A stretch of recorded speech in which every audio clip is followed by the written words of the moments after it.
We're live. Thank you. Welcome back, everyone. This is House General and Housing. Today is the 11th of February. And one of our august members has a bill that they are introducing. Go ahead, Elizabeth. Thank you. This is the third time that I have introduced this bill, and maybe third times is a charm.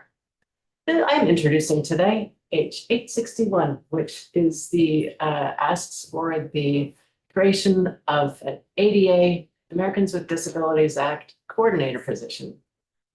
This position is actually required by federal law. It is required for all entities, including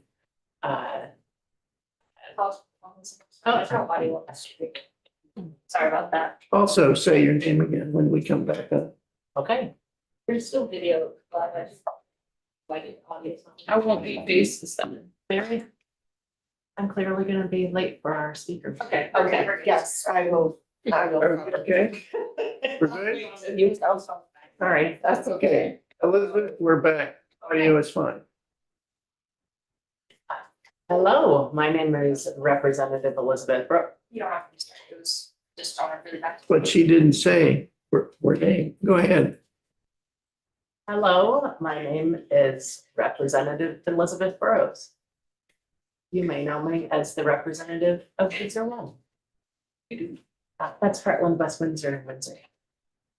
Today, I am introducing for the third time a bill asking for the creation of an ADA, Americans with Disabilities Act coordinator position. This position is actually required by federal law.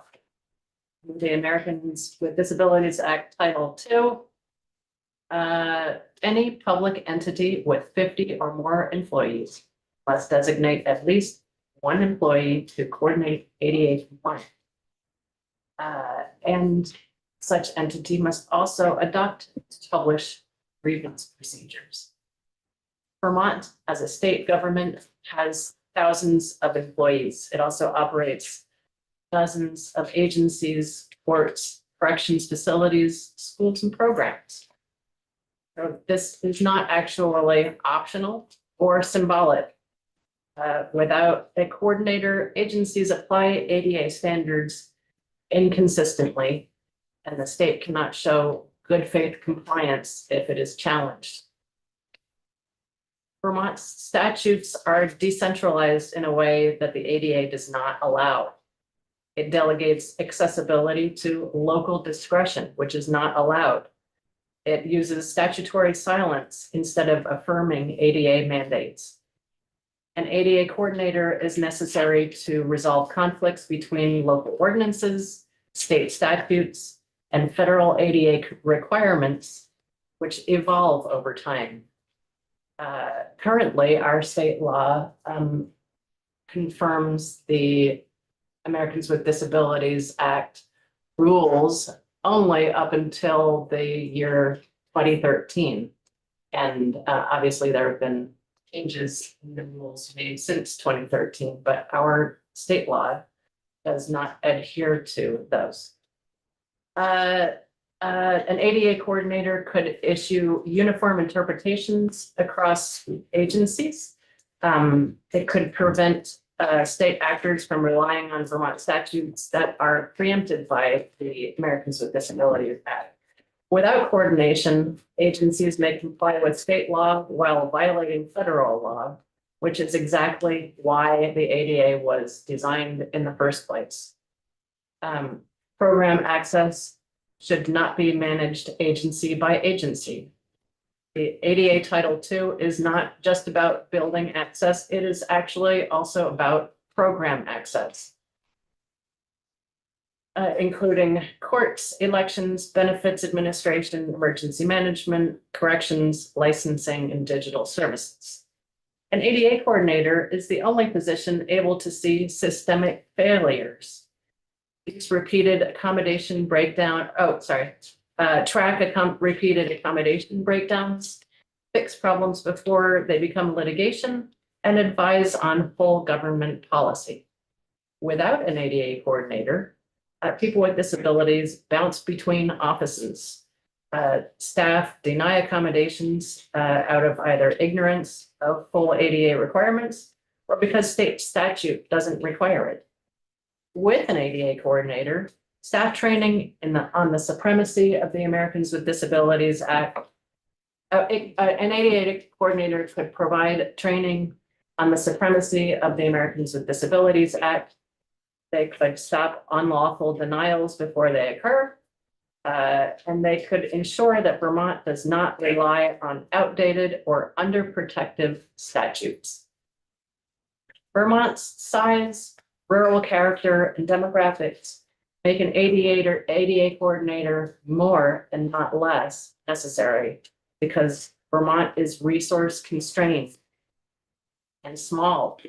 It cannot afford ADA expertise in every agency or inconsistent vendor contracts or repeated mistakes. The Americans with Disabilities Act is built on individualized assessment and consistent access, not ad hoc decision-making. Let's see. Without an ADA coordinator, no one owns systemic accessibility. No one reconciles Vermont law with federal law. No one is accountable when access fails. This is exactly what Congress sought to eliminate when they created the Americans with Disabilities Act. The bottom line is Vermont needs an ADA coordinator because federal law requires it. Thank you for listening to me. Questions for Are Elizabeth? there any questions? I do, but do others? Just a comment. Thank you for your persistence and, as you know, I very much support this initiative and appreciate that you stay at it. And I hope that we are able to get there someday or now. Elizabeth, help me out. First of all, is this a long form bill? It is currently a one sentence long short form bill. Short form bill, okay. Second of all, where do you think this coordinator should live? I think the coordinator should live inside our state government as an independent office.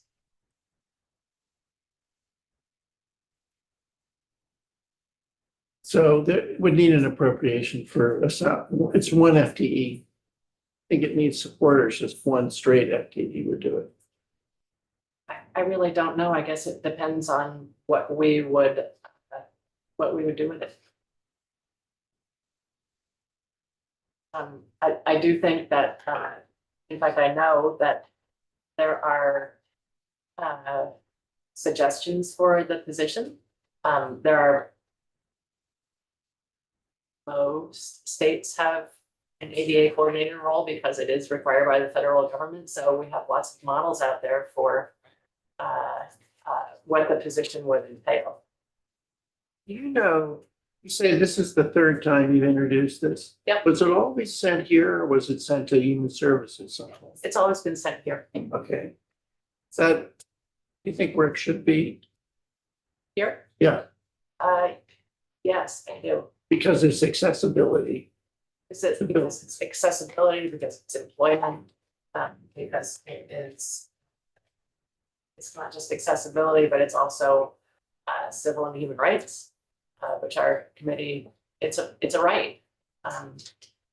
If someone, do you happen to know if someone, let's say someone who's disabled brings a claim against the state for not following federal law, Human Rights Commission. it goes to HRC?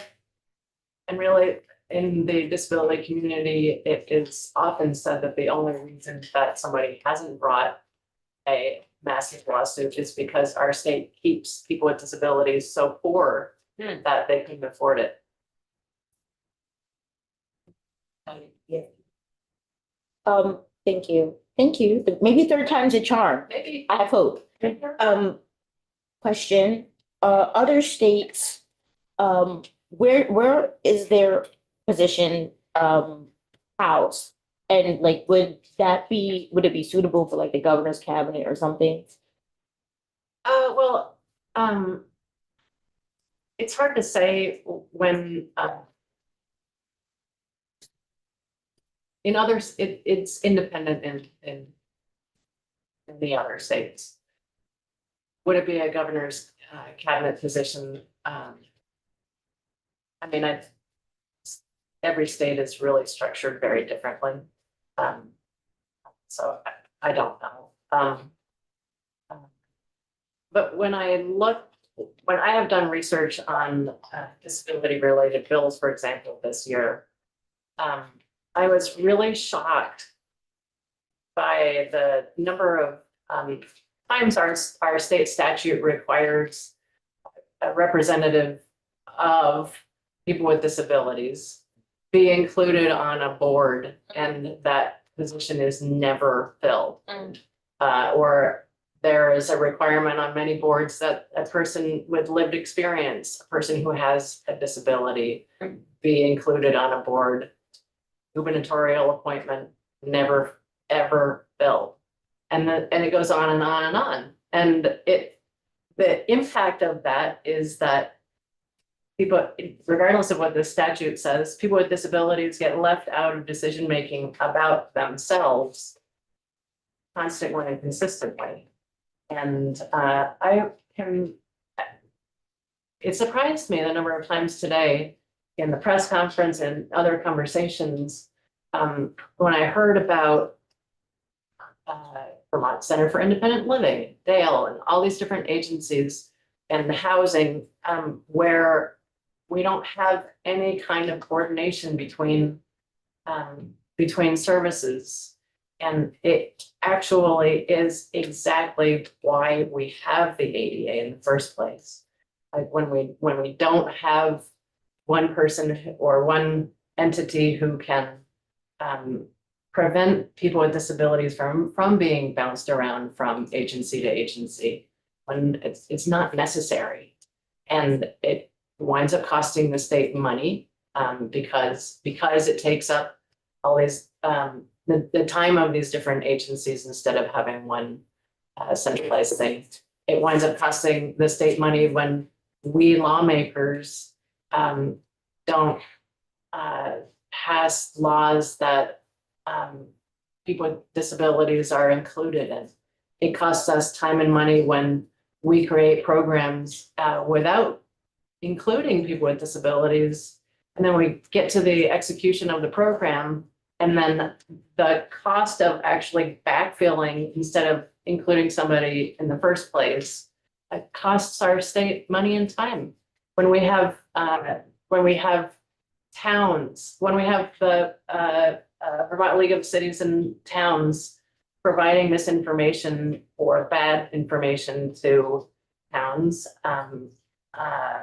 we don't know whether it's really impossible to see whether Vermont League of Cities and Towns is providing accurate information. I only have anecdotal stories about whether that's true or not, but when we don't have a coordinator telling towns what they need to do in order to not run afoul of the ADA, it costs time and money for that to be retrofitted and backfilled.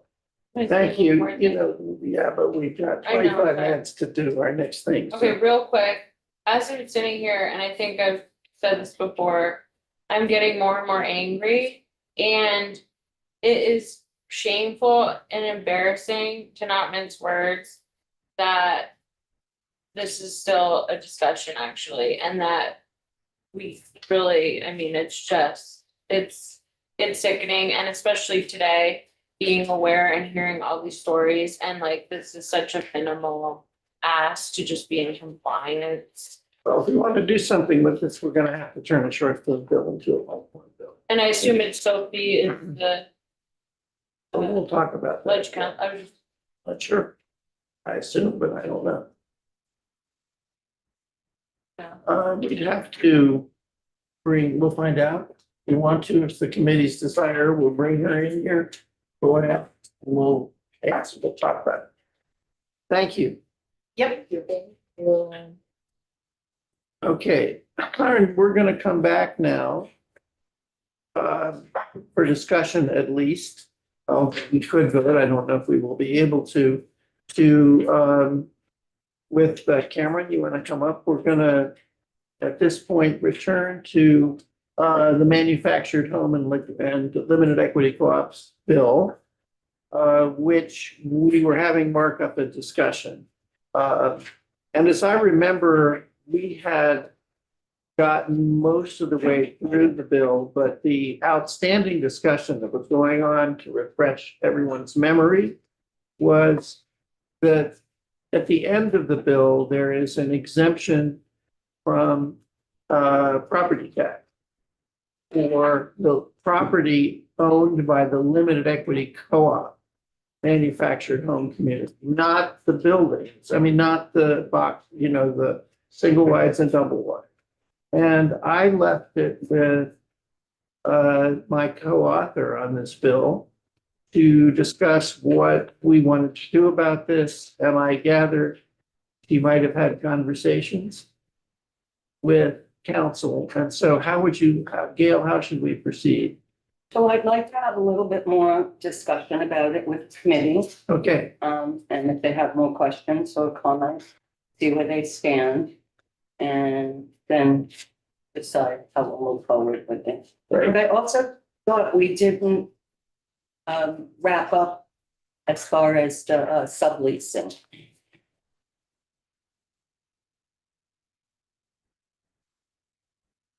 It's up.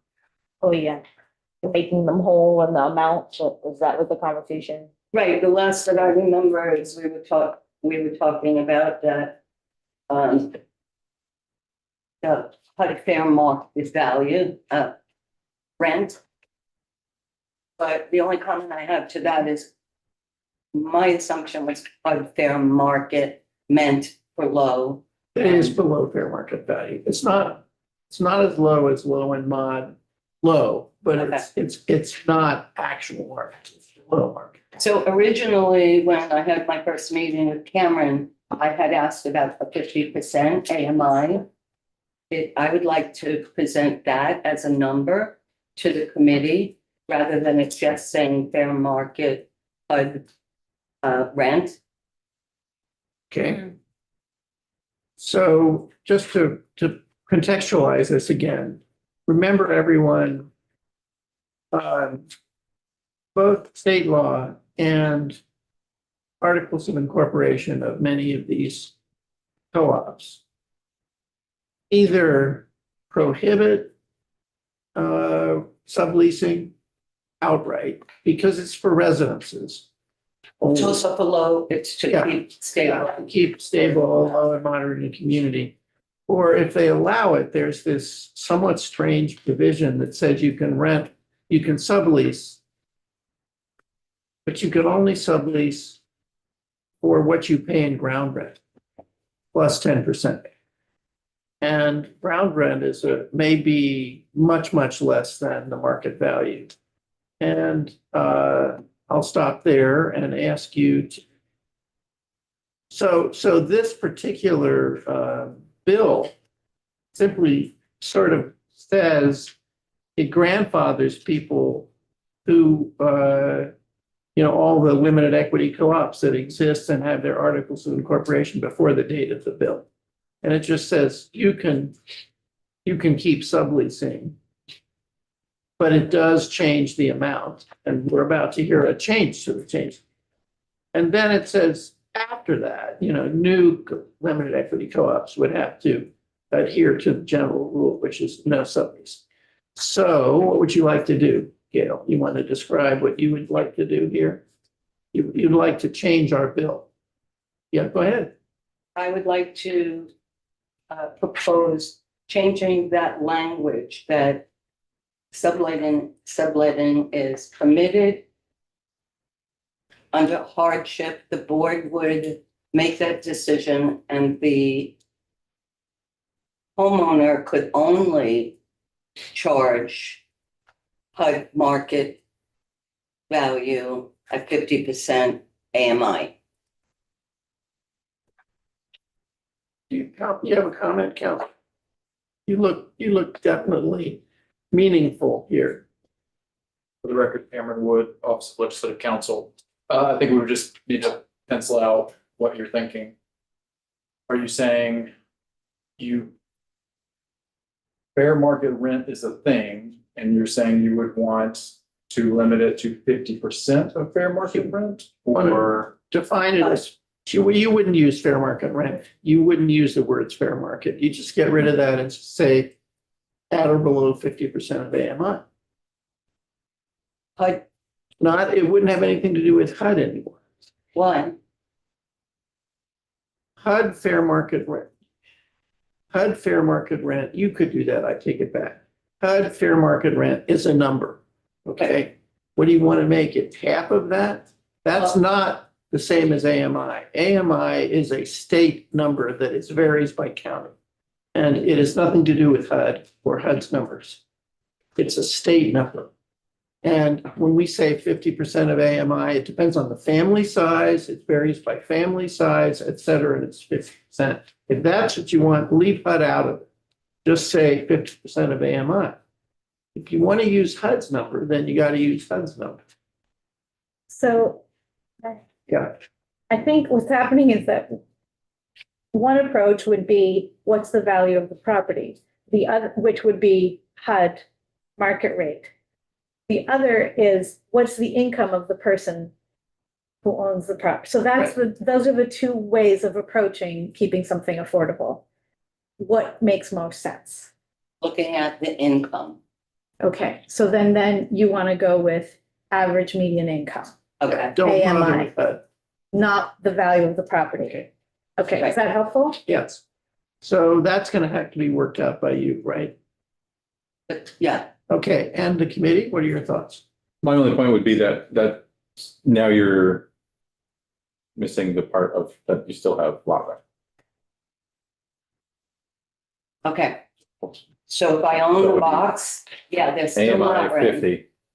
50% AMI and plus actual lot rent. Why plus actual lot rent, that rental goes to the landlord, it does not go to the cooperative. So whatever that figure is, gets paid to the landlord, and the landlord Right. pays the Here's the problem. lot rent. These guys were talking last time about a specific problem. Maybe it never happens. The problem is, what if your lot rent is more than 50% of AMI? Does that never happen? To stay within the perimeters of affordable housing, typically not. But the point is, it's to keep the LEC affordable. Whatever, it's just giving a special accommodation to the homeowner that's in a hardship so that they don't lose their home or they don't get evicted. That's the whole point. Otherwise, if we were to take this out, stays the way that it is, and then the consequences go to the homeowner that's in hardship. Please. Is it in conflict? So is it in conflict? I'm just trying to understand. Is it in conflict of the LEC that you say that the homeowner can sublease the total expense? Is that the barrier for including that? Because what I'm trying to understand is the same thing, just a different way of asking. I'm not seeing how the homeowner cannot include that in order to be able to pay it to the LEC.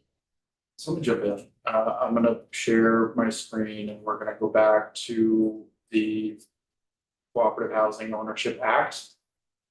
Let's orient a few things. So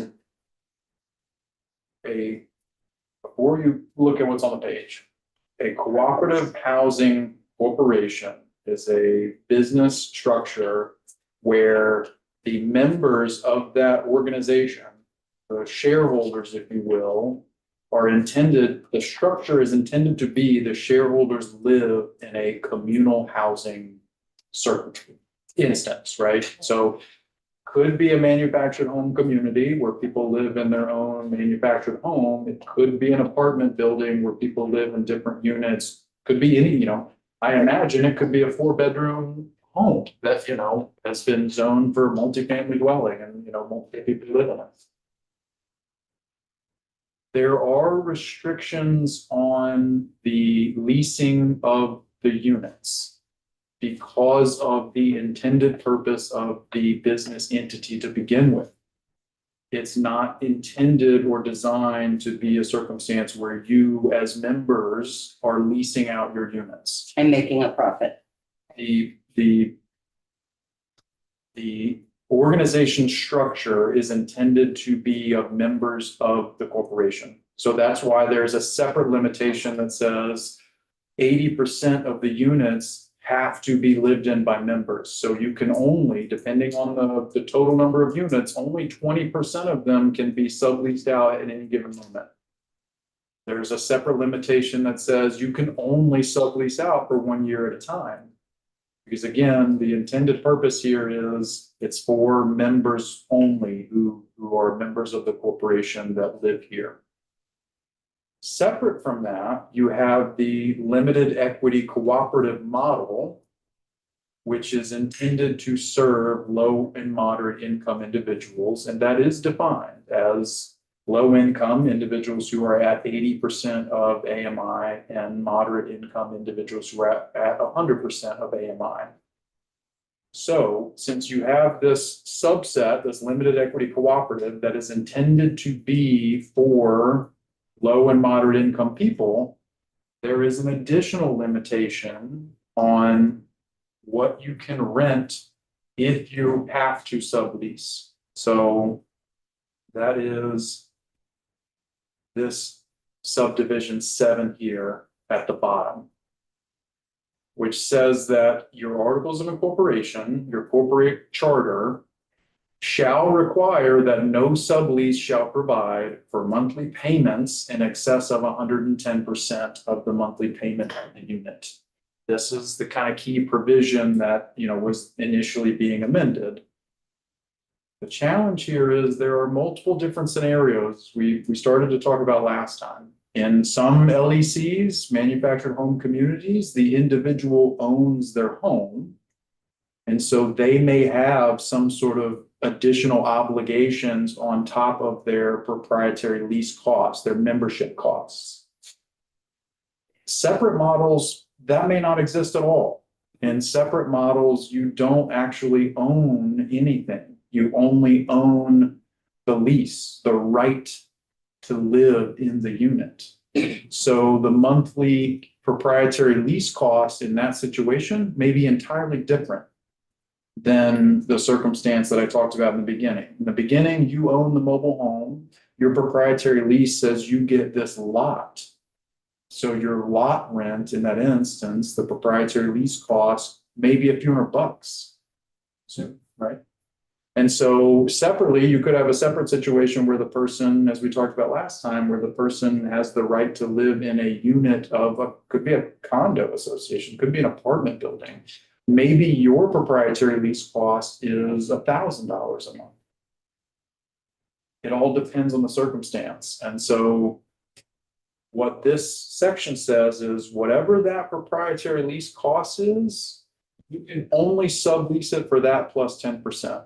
And the point is, the reason it's in here, it's not for all corporate housing corporations, cooperative housing corporations. It's only for these limited equity cooperatives. The rent is capped at what you can sublease it for because it's intended to be designed for people of low and moderate income. The challenge is there are so many different scenarios, so that cap could be different. And so for certain circumstances, it sounds like for some of these limited equity cooperatives, it's a manufactured home community. If the person owns the manufactured home and they have a mortgage, it becomes a challenge in that situation. And so I think what Rep. Pezzo has been trying to address is how do you fix that kind of narrow problem in this kind of grand scheme, if you will. This limitation, this sublease limitation does not exist for all corporate housing Right. ownership, right? Yeah. only for these LECs, and it's really only gonna be for these, the instances that have been raised. So this would change the entire LEC model and not, we had. Like, we had tried gearing this away from that in No, order it's to. just change the LAC mobile home committee. The initial. Just, That's the mobile home committee. The It's not going to amend that section. It Okay. amends this section, but it amends it and it specifies only for a mobile home park that is a limited equity cooperative. That's it. You could rent it Okay. out for fair market rent. okay, and then all those structures can be two different ways which you described, where you are basically. You have a lease, I guess, on all of it, or you own the home and lease the property. So yeah, keep in It mind. could be if both it's- of those If it's a in a current, manufactured if home it's a Yes. cooperative housing corporation and you have a proprietary lease and you're gonna sublease it out, there's no cap on what you lease it for. The only cap comes into place if it's a limited equity Yeah, co-op. okay, so it And the Cap does, is there for the purposes of the co-op. yeah, I think we have trying to have one solution for two different problems. I was strictly focused on the scenario of owned home. Yeah, yeah. Leased land. Yeah. And that, I think, is what the initial. So I just think we need to, the community, let's see if we can give instructions to council and at least get through this. It sounds to me like you leave the basic, I'm just throwing this out, we leave the basic structure that's here. You know, 8A and 8B. 8A is the grandfather clause. I'm not supposed to use the word grandfather, am I? What? Oh, stop. Where, what page are we on? I'm on page 10. Thank you. 8A is, you know, prior to the date of the bill. 8B is after the date of the bill. The only thing Gail wants to change is she doesn't want to use HUD fair market rent. Gail, did you want to say 50% or did you want to say, like, what's it above was 80 and 100?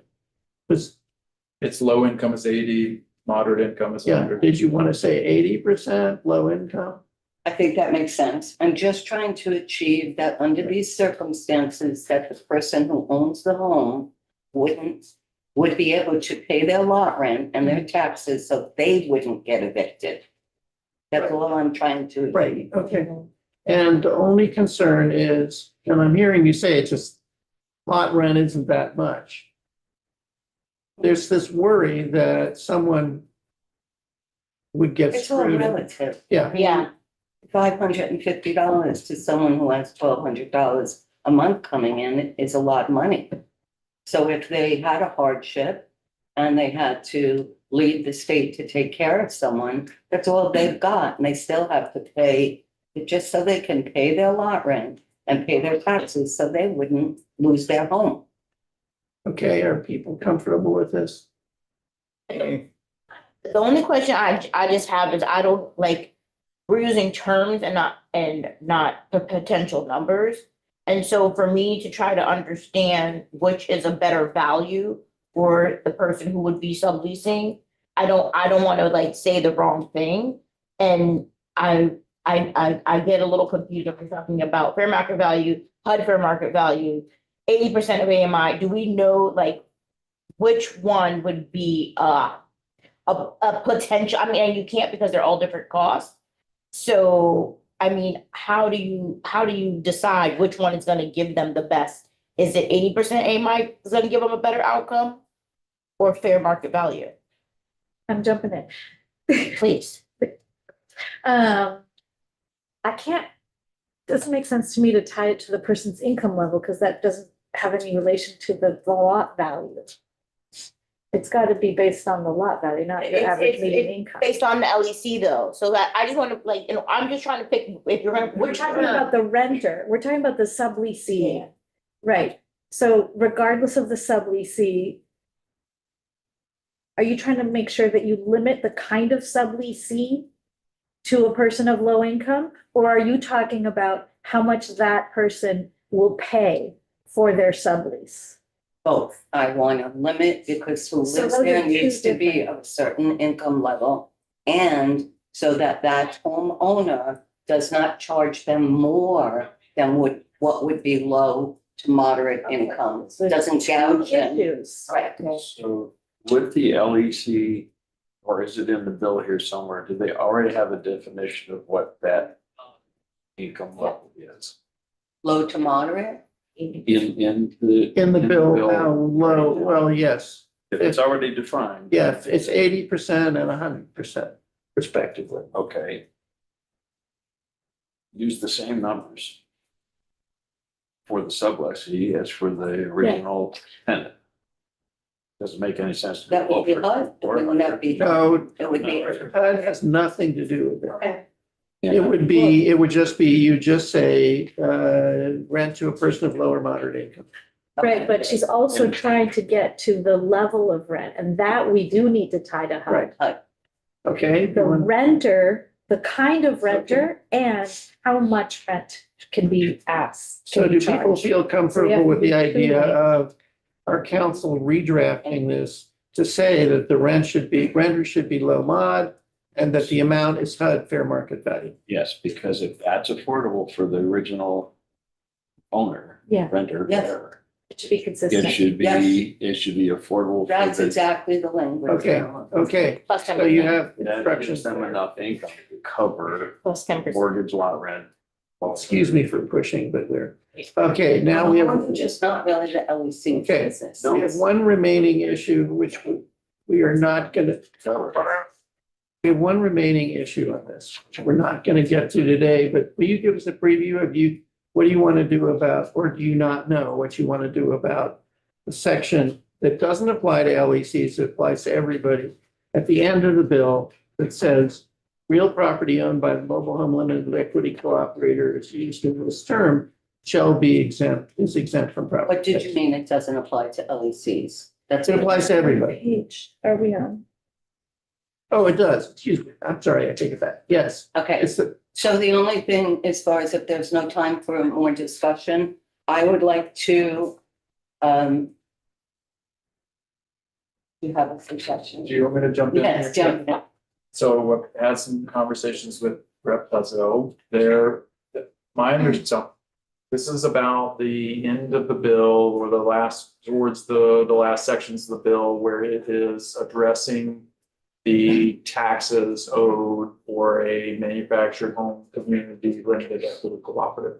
There was a lot of discussion about whether or not, kind of reducing their tax burdens to zero. So we discussed. we do have till 3.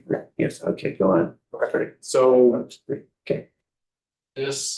my understanding is the issue and the kind of concern stems from how these entities how the parcels are divvied up and how they are assessed taxes. So there is a specific section in the limited equity in the corporate housing chapter, Is this 1610?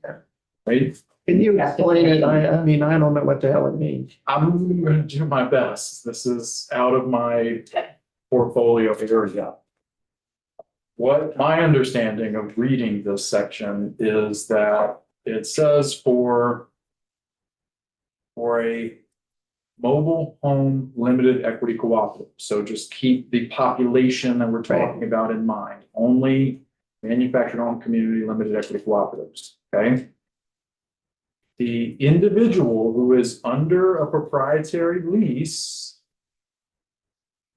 is considered a part-time. So the individual who is in the manufactured home itself, along with their interests in the common areas of the cooperative, that's a parcel, that person pays taxes on that parcel. So it's their unit and their share of. Their the- share of the land that they have in common with the other individuals, right? So individuals there, they have a proprietary lease. If this next section says each unit held by the cooperative not under a proprietary lease. Okay, so now you're in a situation where there's 5 mobile homes in the park that the LEC owns. 2 people live in one, one person lives in one person lives in the other. There's 3 that are vacant. that the park is trying to find members to live in, those can be treated as one parcel. So you take the remainder where people aren't living with the proprietary lease, you take all the remainder, that gets treated, may be treated as one parcel that the cooperative pays taxes on. Okay? And then the last piece is saying, except for those units that are described above, no cooperative property shall be deemed to be a parcel, because you've already divided everything up. Following me so far? So like a clubhouse or a pool is not, No, the clubhouse and the pool is, It's- is communally owned, it's- so it's not part of this other parcel. not part of the other parcel. Only But is it part unoccupied of the units. first parcel? Correct. It's part of both, because it should be, as I understand this, it should be divided up. Ah, okay, Individuals have, you're all 4 members of this cooperative housing LEC. You each live in your own homes, and the clubhouse is here. You each have You an don't own interest it. in the clubhouse. So it's divided up and it's added to your parcels. It's my understanding of how this Okay. works. So what we're not gonna do is we're not then gonna treat the clubhouse as now a separate parcel, because it's been divided up into your parcels. Yeah. Okay? So that's the question of how you divide. the I'm parcels. afraid I have to understand, I have to try to say this. Understand it. We processing out loud? Okay, yeah, exactly. So let's say case one. The 4 of them are in the park, and they're members of the Limited Equity Co-op Park. They have units, and we have a swimming pool, and we have a clubhouse, and God knows what we have. A playing field, and we have we have everything. Okay, we're cool, we're great. And that's it. That's all there is. They're each deemed to own 1/4, their own house, Yeah. and 1/4 of everything else. If that's what their corporate charter says, That's for what they- simplicity's sake. And they're being Because- taxed on that. Yeah, It says that each unit under a proprietary lease, together with any improvements on their proprietary lease, and together with their cooperative interest in the common areas and facilities. Okay, so under that theory, or under that, not theory, statute, they would each pay 1/4 of, It would be added to their parcel, yes. right, they would be paying taxes on their own house. Yeah. And A the quarter. land under their house and 1/4 of the value of everything else. Yep. And there'd be nothing left. Not the land underneath their house, because that's not separate, that's part of the cooperative. Right, but they own 1/4 of it. There's 4 of them. Okay, and there would be nothing left. I Then- would say Category 2 yes, is the 4 of them, same thing, except there's 3 other lots. right. Or let's say 4 other lots that are not Right. occupied, or there's a vacant house, whatever. So In that case, that would be lot 2, and the co-op would pay the taxes. But they'd pay so there'd be 2 lots, and it would be just divided it up. would be 5 lots. Right, But and there would those other lots could be added together in as one parcel. one parcel that the co-op would pay, which Right. means somebody is paying taxes on everything. So the question there is, my understanding of this section is about how you divide the parcels up to Yeah. determine who's paying on what. Okay, Then there's a separate question that we, in doing research, including myself, were not able to get a complete answer on, is what is the value of it? how is the value of all this stuff? Yeah, Because as we've discussed, this is the limited equity cooperative section, and we've discussed this piece here, where after dissolution of the corporation, assets remaining after retirement of their debt can only be given to a nonprofit or another limited equity cooperative. So there's no doubt that the land itself, the place, the thing is worth something. It has a value. Okay, if they dissolve and then you sell it, you're gonna get something for it. But this limits what you do with any equity. So after you've paid your debts and you pay people their limited share of their proprietary lease membership, which again has to be capped, if you remember at the very beginning of this section, has to be capped by a limited equity formula, which is designed to be affordable to low and moderate income people. Once you pay the individual their membership share, whatever's left can only be given to a nonprofit or some other limited equity cooperative. So it's like a nonprofit in that sense. So the question is, how are the individual listers out there treating these things? My understanding is some of them are being treated as if they have no value because of this limitation. Tri-Park. Mhm. Others are not being treated that way. So in discussion, my recommendation was, I think for you all to move forward on this piece, you need that answer. Why are they treated differently? How are they treated differently? And so my recommendation was you could add in, instead of making a change this session with this bill, you could add in a requirement that whoever is best to give you that answer, which my assumption is the tax department, come back to you with a report to say, go out and inventory every limited equity cooperative manufactured home community. Tell us how it has been assessed value and tell us why, if there is a different distinction among them. Why are some of them being assessed certain values, others being assessed different ones?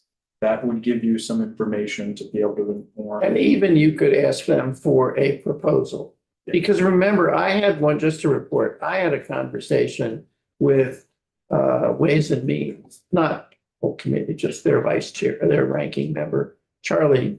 And I asked him, I just was describing what we were doing in this bill. And I asked him, I told him, in a way, I'm not sure we care too much exactly what the solution is, but we want it to be common statewide. Exactly. Our whole approach in this bill is trying to reduce chaos. And so the important thing is that it be statewide, and that's one way of doing it. Yeah.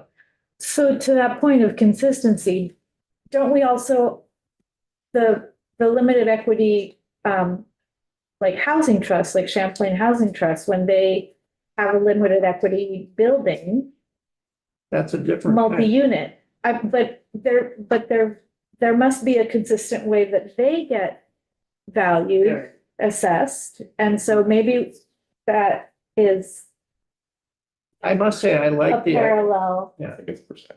yeah, yeah, Big percentage. I don't know, but what I like about the Emirates proposal is that I don't feel like we are ready to do a lot more work at this point. We have to, if we want to move this bill, we got to move it.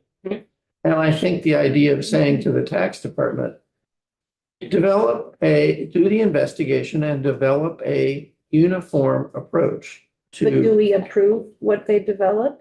Can Then we they'll ask bring for it a back, and then it recommendation? comes But back. okay, then don't develop and start doing it, but rather Yeah. bring us your elegant solution. Or and give a timeframe. Yeah. January. well, it would be, yes. Just a question, I don't know, the tri-park situation, Yes. was that like I'm just thinking, like individual tax, like, that's when the town votes to tax exempt somebody, like a group. Whatever, we do it at our town meeting or something. Was that something that's done at the local level? It was done in 1989 or whatever. I don't know. If it was I like didn't a- speak to the lister. Yeah. I just know that when I spoke to the attorney and the attorney testified, Yeah. that's the way from the statute that they had decided to do it, because the other two statutes, it's what brought them to that decision. That would be an I don't know. In other words, you want to know, did just the lister just do it?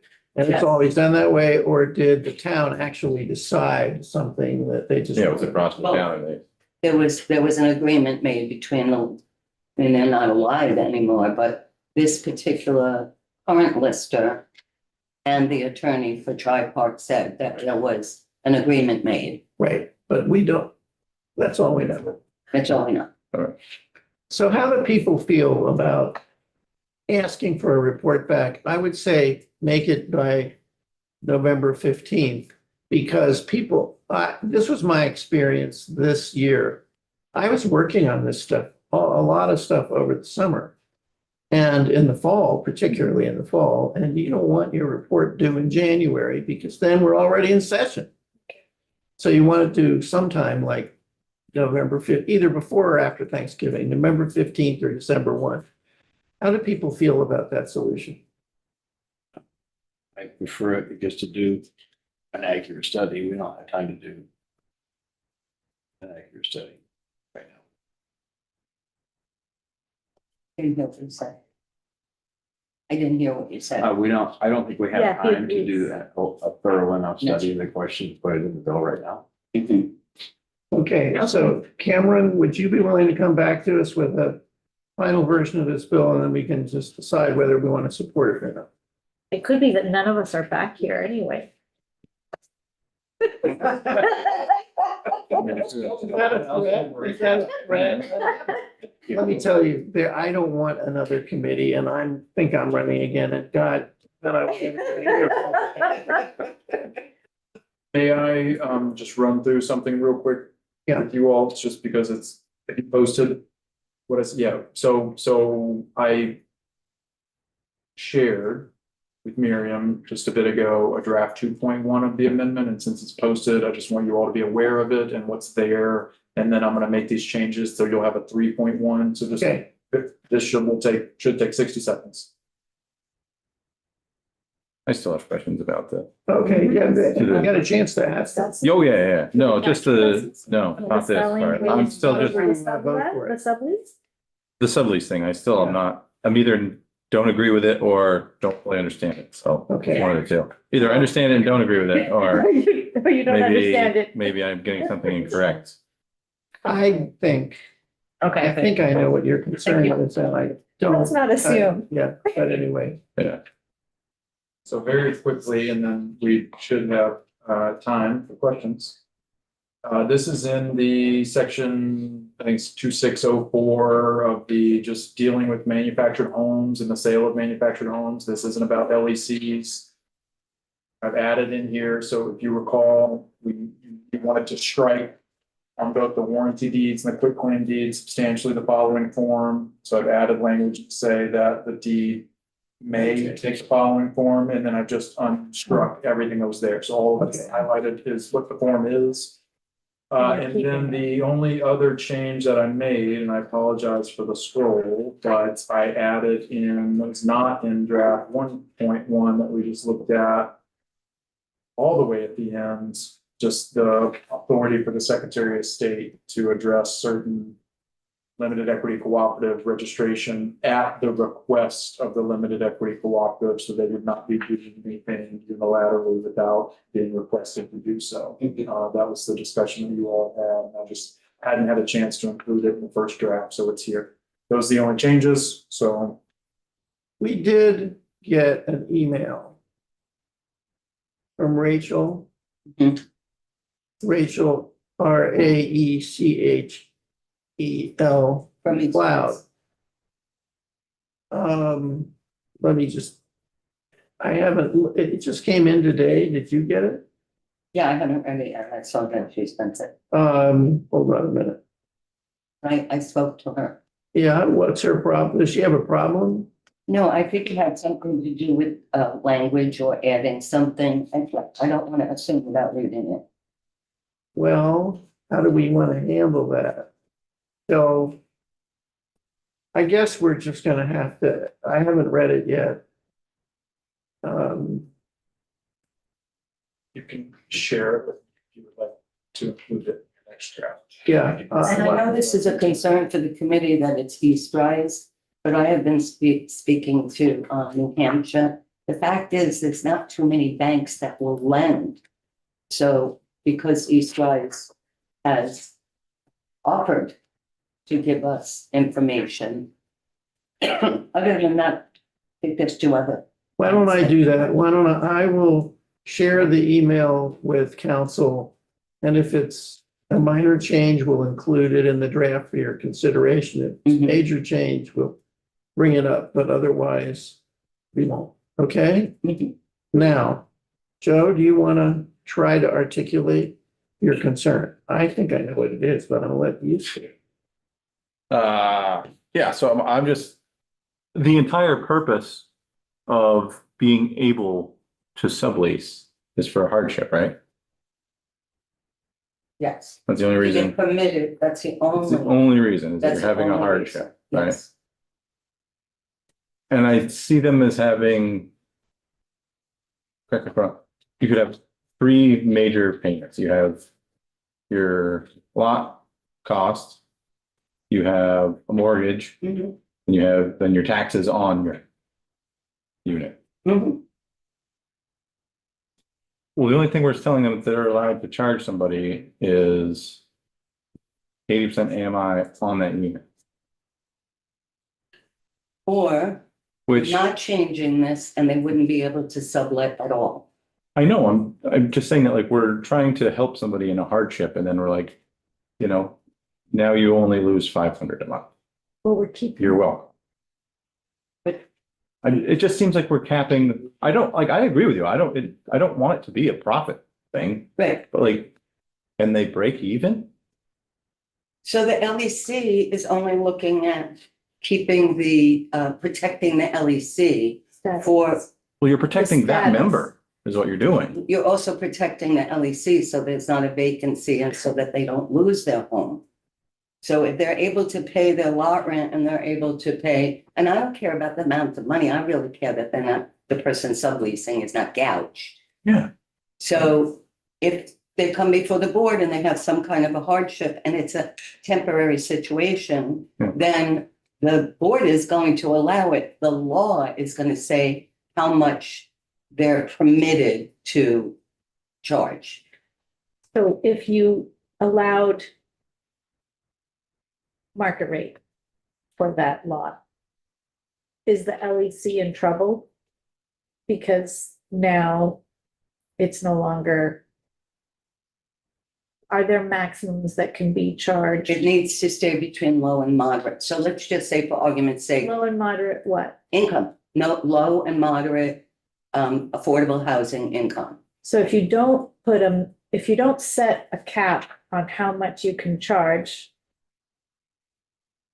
And but even if you say, like, in order, you have no choice about who to sublease to, because that's already the law. Okay. It has to be sublease, yes, it has to be subleased to people who are low and moderate income. Yes, because the Right. LEC is low. No. That wasn't our Are you talking conversation. about current law? The Yeah. current law does not limit who you can sublease to. Too. It does so by way of capping how much you can charge. By the 110%. You can only charge 110% of your proprietary lease costs to the sublease, to the individual you're subleasing to. The LEC doesn't have a law. The That is the LEC current law. does not have a law. So what you have to do if somebody has a hardship is look at that law. That's 110%. And all that allows is 10% over the lot rent. And of course, people are not charging that. They're charging much more. So if we don't change it, which at this So- point, Is 110% of the lot rent, is it accurate to say that is even way below what the market value way would below.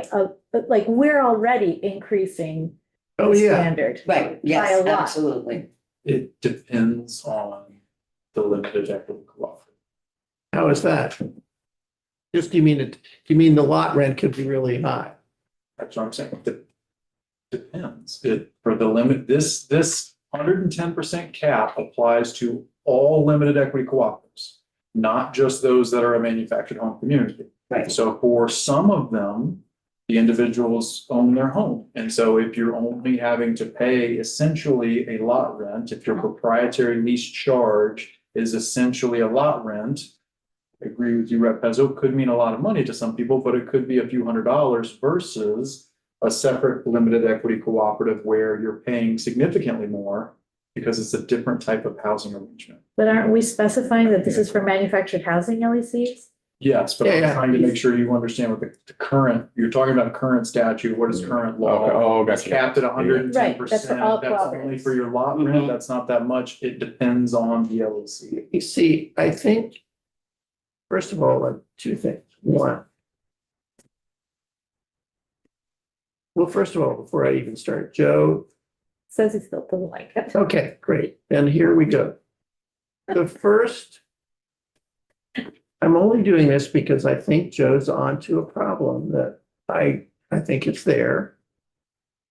But let's start at the beginning.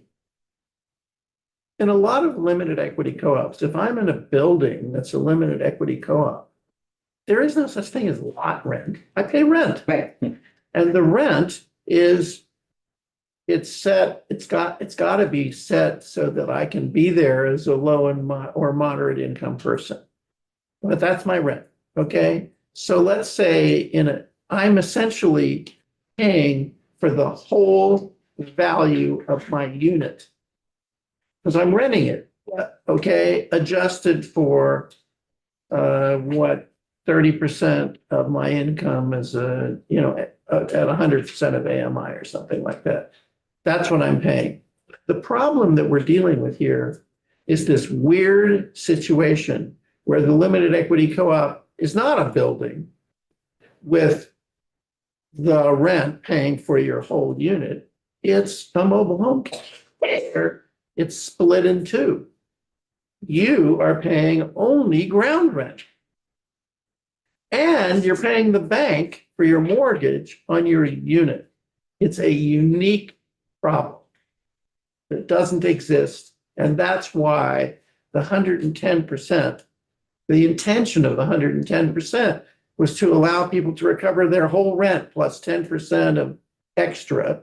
And In a regular in a co-op. regular co-op, but here it just allows you to retain 110% of your ground rent, which is much less than the whole thing. Okay.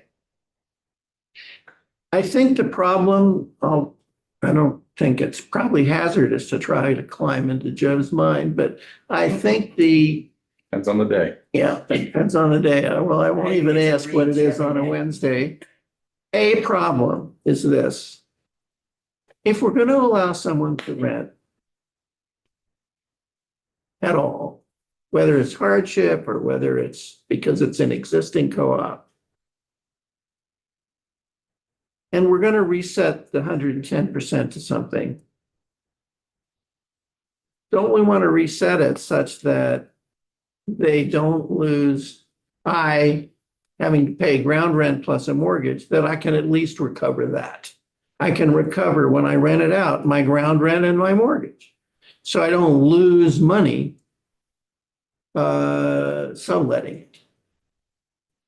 And yet, in order to do that, we would have, if that was our goal, we would have to say the rent cannot be any more than the amount of your ground rent plus, do we say, your mortgage? Or do we say, I thought HUD fair market value was kind of like a convenient substitute for that, just without getting into whether some people have a mortgage or they don't, that HUD fair market value was clearly enough. We're only talking about the people who get through hardship. So I'm not sure it matters too much.